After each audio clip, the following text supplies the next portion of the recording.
What's up guys, it's That Freaking Geek here, and this is my Ghost of Tsushima review. I've been looking forward to sharing my thoughts about this game for weeks now, trying to complete it so that I can give my opinion of what it's like being a samurai on a very real island called Tsushima, which is a gorgeous spot off the coast of Japan. But I realized that I didn't want to rush it, but rather enjoy every moment of it and give some solid thoughts as to why this is probably one of my top games of the PS4 generation.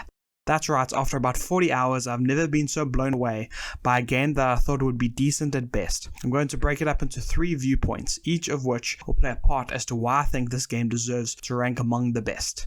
Starting with the remarkable narrative. You play as Jin Sakai, an orphan boy raised to be a thunderous samurai by his honorable uncle, living almost like royalty on their island until everything changes when the Mongol Empire wages war on their home. Riding into battle on the shores of Komodo Beach led by Jin and his uncle, thinking no one could ever defeat them, but they were wrong as things turned for the worse for the Japanese islanders. The Tsushima warriors are slaughtered by the Mongols and Jin's uncle is captured by their leader, Kutan Khan. Jin, who falls in battle, is conveniently saved by a peasant woman, a woman who encourages you to fight back the invaders using unconventional methods, and thus starts your journey of becoming the Ghost of Tsushima, a samurai that will stop at nothing to free his people. What makes the story so formidable is the theme of traditions needing to end for what really matters. Jin is raised up all his life to be a certain way, because it's what his people have been doing for years. But if tradition gets in the way of doing the right thing, then sometimes tradition needs to be broken for the greater good. That we as a people need to grow and to evolve into something that exists to support and love one another. That is what is going to defeat the enemies, not outdated thinking. And Jin has to make a lot of sacrifices to achieve this goal. I've never been so thankful. A goal that is obtained with the help of other likewise broken people on the island. From a sensei whose favorite student has betrayed him, to a simple sake merchant who just wants to help in any way he can. But the most interesting side character has to be the mother whose family is butchered in cold blood. Not by Mongols, but by people she once thought she could trust. And you join her as she finds out just how meaningless getting revenge is, but how important justice is. Together with your newfound allies, you resist the Mongol forces throughout the island, not only as a samurai, but as a ghost. You are the Ghost of Tsushima, and the more villages and locations you free from Mongol control, the more your legend grows and the enemies start to not only know you, but fear the very fable that the people of Tsushima have created, using many weapons to slay the monsters that plague your land.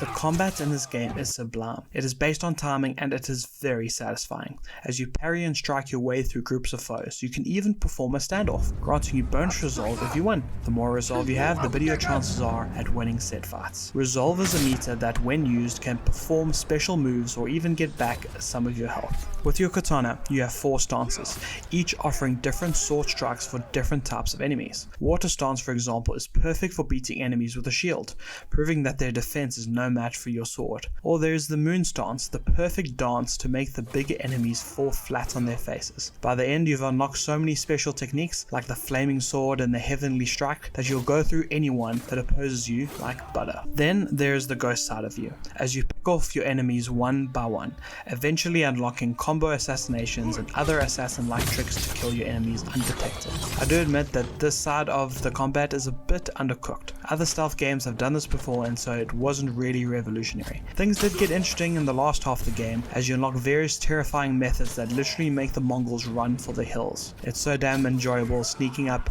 behind a Mongol, chop off his head and activate ghost stance, which creates this fear-inducing hurricane around yourself that literally makes some of them cry in terror as you cut down any who still oppose you. This game was hella fun to play, but also hella fun to explore. Sucker Punch have created probably one of the most beautiful open world games I've ever been blessed to run around in. Each blade of grass or falling leaf looks as if it was given so much care to detail that certain animators worked on only that for years.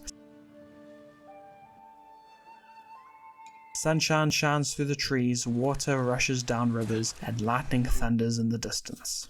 But what really makes the weather in this game next level is the wind physics. I've never been so impressed with how pieces of clothing flips and folds in the wind, or how leaves on trees are slaves to the howling breeze. It is truly a spectacle that you need to see for yourself, and to take advantage of this blowing triumph, it is also something you can control. Let me explain. When you open up your map and set a destination, there's no experience breaking arrow on top of your screen to point you in the direction that you need to go. Nope, instead the wind literally guides you to where you need to go. At first I thought it was a bit gimmicky, but now I see how much it helps with game immersion so much. Another way the game world guides you is through animals. Find a cute little fox and it will immediately want to take you to something interesting. You hear a chirping golden bird? Follow it. It might take you to a hot spring to enjoy or a new shrine to climb. Talking about climbing, this would probably be another one of my complaints. It's very basic, and when you play games like Assassin's Creed, this is very disappointing. Look, it's fun enough, but they could really improve on it. But other than that, it's a pleasure to travel to each of the regions, from lush green woods to white snowy mountains. Man, I could keep talking about this game for hours, but it would never do it justice. You have to play this game. It's delightful to look at. You can't help but get lost in its majesty. I'm giving it a 9.5 out of 10. Thanks so much for tuning in and listening to me ramble on. I hope you enjoyed it. See you on the next one. Cheers.